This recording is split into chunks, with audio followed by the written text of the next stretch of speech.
Saranam Ayyappa, and welcome to Sadhana right here on S3, your ultimate gateway to Hinduism. Open up and enjoy today's lineup with me, Alisha Gaya Prasad.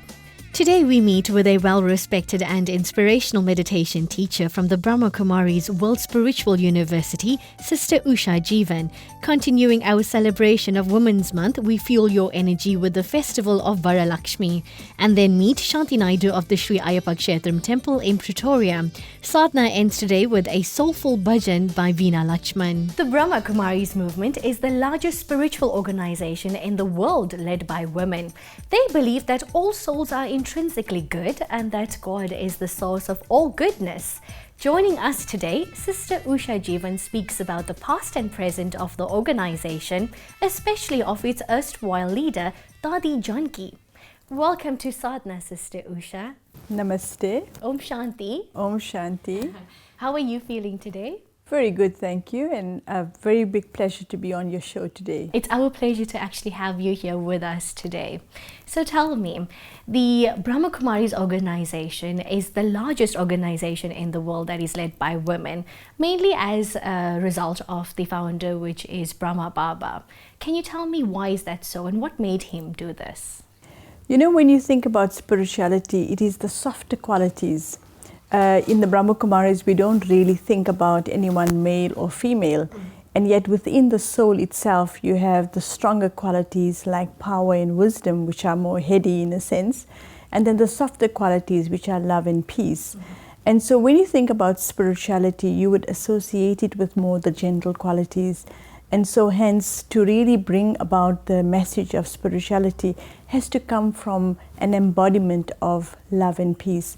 And so it's really not saying only women, but it's actually bringing up that feminine from each living soul. That brings me to my next question.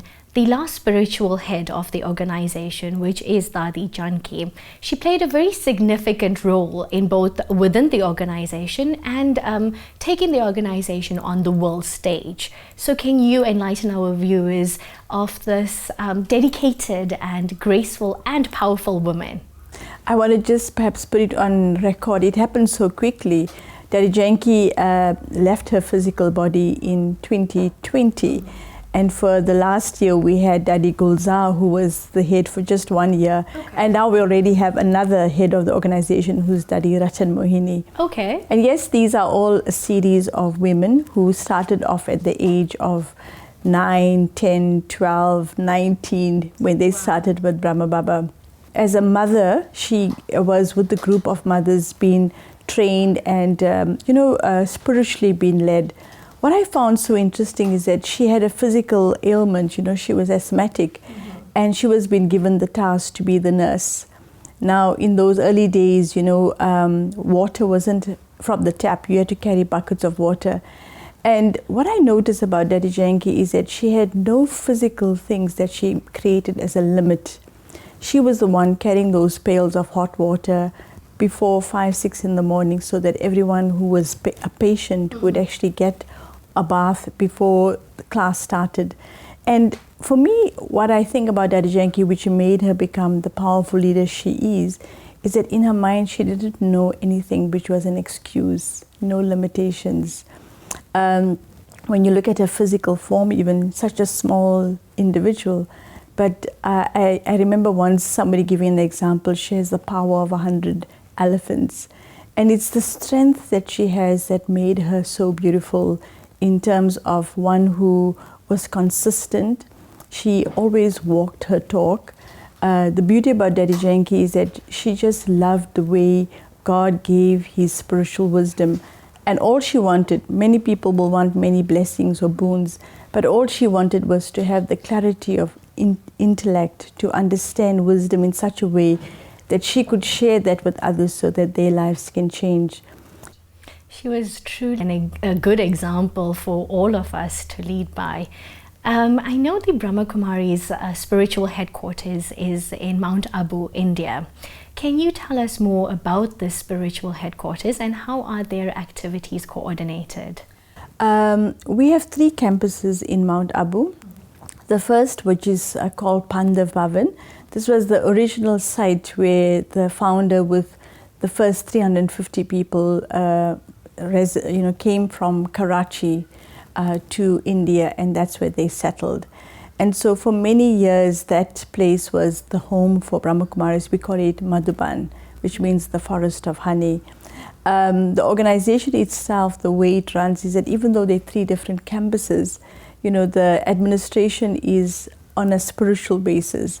Everyone has different departments. Even as simple as a milk department, there is someone who will give you a glass of milk with a lot of love and care. That's very special indeed. And India itself is such a special place. Moving back home, what are the women empowerment programs does the Brahma Kumaris offer in South Africa? We really try our level best to work with things like when it's Women's Day, even things like Mother's Day, which are real good examples of what the qualities of women are. So we try and keep everything in a neutral basis. But overall, whether it's for male or female, our aim is to empower the feminine qualities, which is peace and love. Our world really needs that. And so we keep everything on that basis. That's so true, and that's an exceptional example to live by, actually. And Sister Usha, very briefly, can you tell me, how does the Brahma Kumaris celebrate National Women's Day? We generally will have an event where we'll bring women together and really talk about these things. What is important to do is to celebrate the work that women have done. I would say that the way really I would like and always emphasize how we should celebrate Women's Day is to bring greater unity amongst women. And the closer we are to each other, the power is unlimited. So I would say it's unity, really to bring about closeness. Women from all ages, all cultures, all nationalities, to be able to learn to appreciate what we have in common. It was such a pleasure talking to you, Sister Usha. Thank you so much. Thank you. Om Shanti. Om Shanti.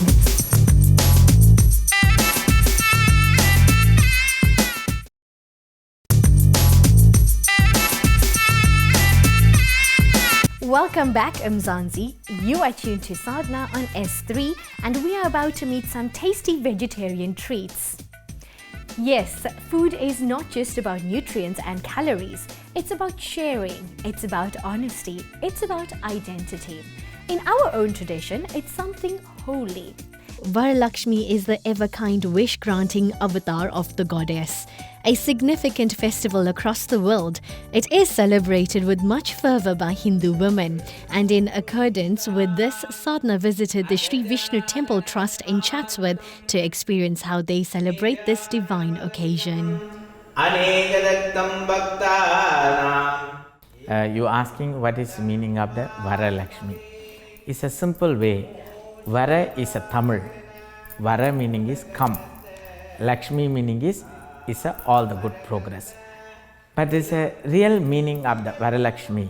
It's a lot our historical, they're talking to the Puranas, Vedas, Shastram, Sampradayam, and stories they're giving. Varaluxmi Viradam, that will be doing for the full taking the part of the prayer for the Lakshmi only. That's why Mahavishnu Temple is in the Lakshmi Puja more benefit, and Sriman Narayana is there. Narayana is sitting to the heart, Mahalakshmi is there. That's why in our temple doing for the Lakshmi prayer, that will be called for the Deepa prayer, the lamp prayer. We call for the Kuttuvalak Puja and all everything. That will be all bringing the lamp for at home for the Kuttuvalak. You can see that one. They're bringing the Kuttuvalak and keep it. Then we do the 8 Lakshmi prayer. Adi Lakshmi, Dhana Lakshmi, Dhanya Lakshmi, Vidya Lakshmi, Vijay Lakshmi, and Gaja Lakshmi, Veera Lakshmi, and Santana Lakshmi. The 8 Lakshmi. Shree Vishnu Swamine Namo Namaha. We're doing for the Lakshmi prayer. Any prayer we starting before, pray for the Ganesha is very important. Okay, take for the little bit rice for that yellow rice. Keep in your hand. Think about for Ganesha. Hari Om. The very first thought that comes to my mind is gratitude. And I think we need to understand that it is so important to express gratitude. And when we worship, we actually expressing our gratitude. So again, it is very important for us to make sure that we understand, we assimilate everything, all these inner significances. We assimilate it, we understand it properly and put it into practice daily. Because if our daily sadhanas lack, we're not going to be able to improve and become better human beings. It is observed both by men and women, but usually it is the ladies of the home that take the lead, and they invoke the blessings of Mother Lakshmi so that their family can be blessed, especially their husbands and their children.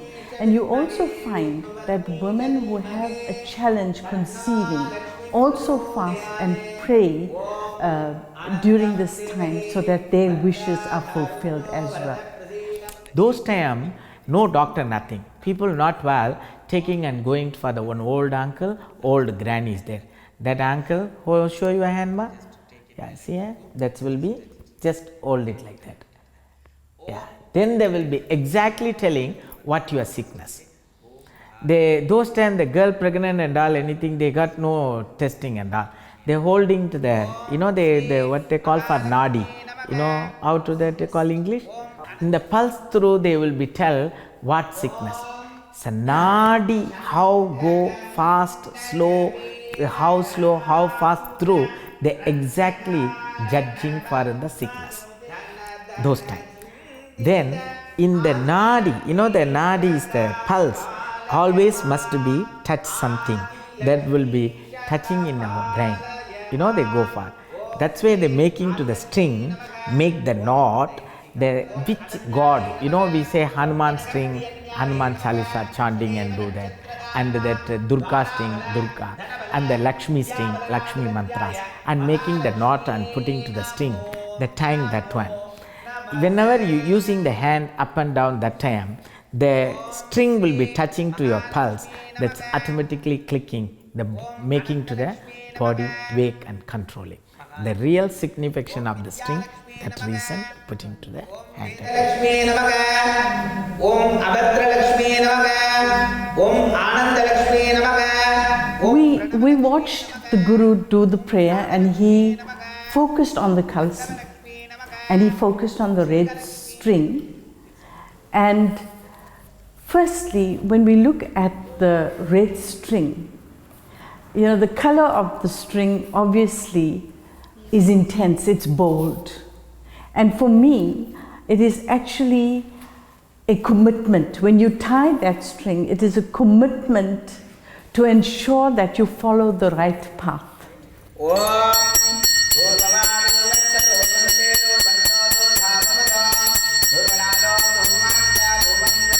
The other one signification say Lord Parvati and do the prayer for Lord Muruga's blessing, that will be getting for the Varaluxmi Vradam is a more beneficial prayer.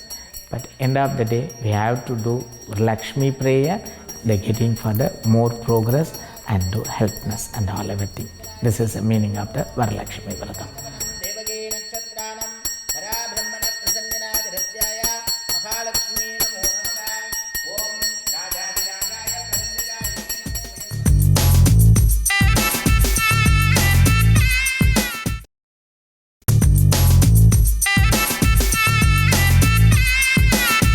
Joining Pretoria's grand legacy of architectural masterpieces, the Shree Ayyappa Kshetram has become well known for its deep-seated spiritual values, stories and traditions. Sadhana ventured there recently and met with an ardent Lord Ayyappa devotee, Shanthi Naidoo, to see how they adapted to the new normal. This temple has been designed in a very special and unique way. Like everything involved in Shree Ayyappa Kshetram, there is nothing that doesn't have significance. And everything that you see here is meant to make you think about something. It's meant to change the way you're thinking as you're doing something, just like entering the temple, so that we learn from every action, from every experience. So the temple at Shree Ayyappa Kshetram is designed in an absolutely unique way.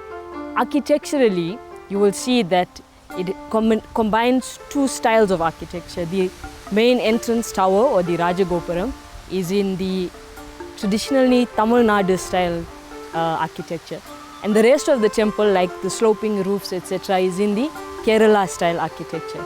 So it is reflective of the two places in which this Ayyappan worship has great popularity in India.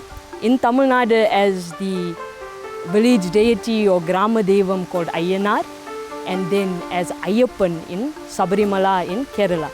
So in South Africa, the Ayyappan worship started as the worship of Ayyanar in places like Palm Ridge in Germiston and in Lodium. And as we learnt and grew in our knowledge, we understood the worship of Swami Ayyappan. So this is reflective of the origins of this group of people who have tried to do this, as well as the origins of this kind of worship in South Africa. So Shree Ayyappa Kshetram is designed in a way where when you enter, the first structure related to the temple that you will find is the Navagraha, representing the 9 planetary or astrological bodies. In fact, it's a common misconception that there are 9 planets. In fact, only 7 of them are planets. The others are the eclipses of the moon, Rahu and Ketu. So we encounter this, understanding and identifying ourselves with this entire universe.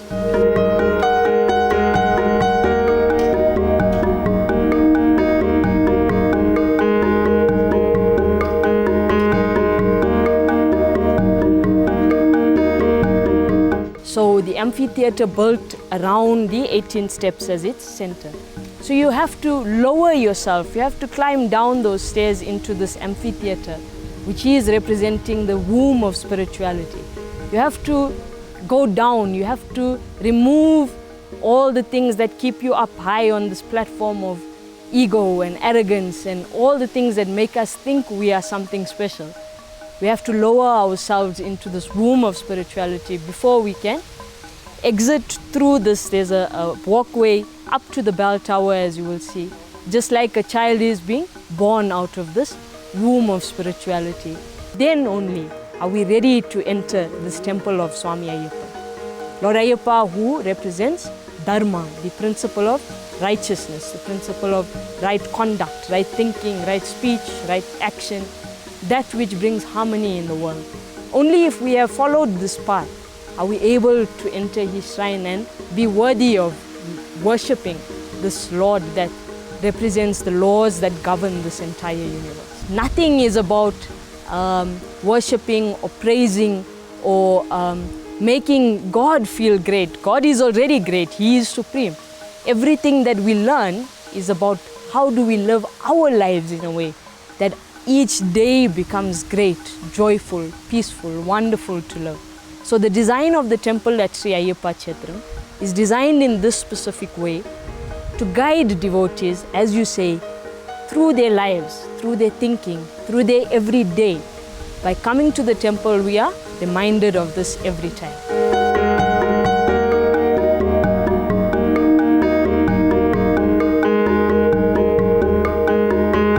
These are simply things that are meant to lead us to this great knowledge. And this knowledge is only about ourselves. It is about how to live your life. It is about every single day of your life.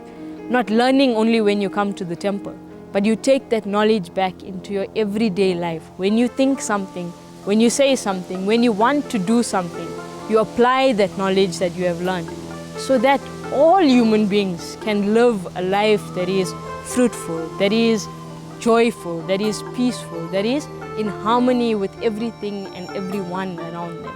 So that is the main teaching of Shree Ayyappa Kshetram, that through all our ritual, through all this philosophy, through all the puja and prayer, we have to learn about how to live our lives in a way that makes us better human beings. No better than someone else, but better than you were the day before.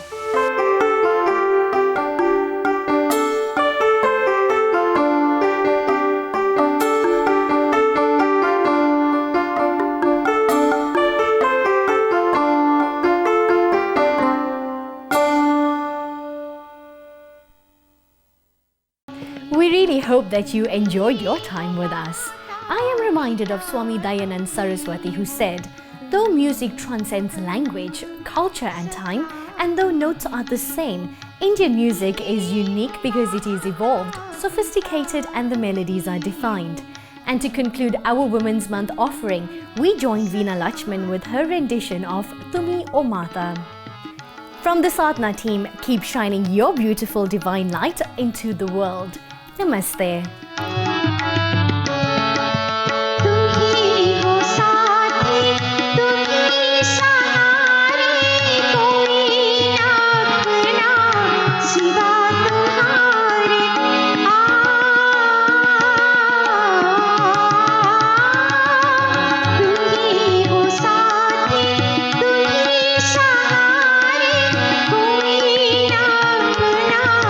Shiva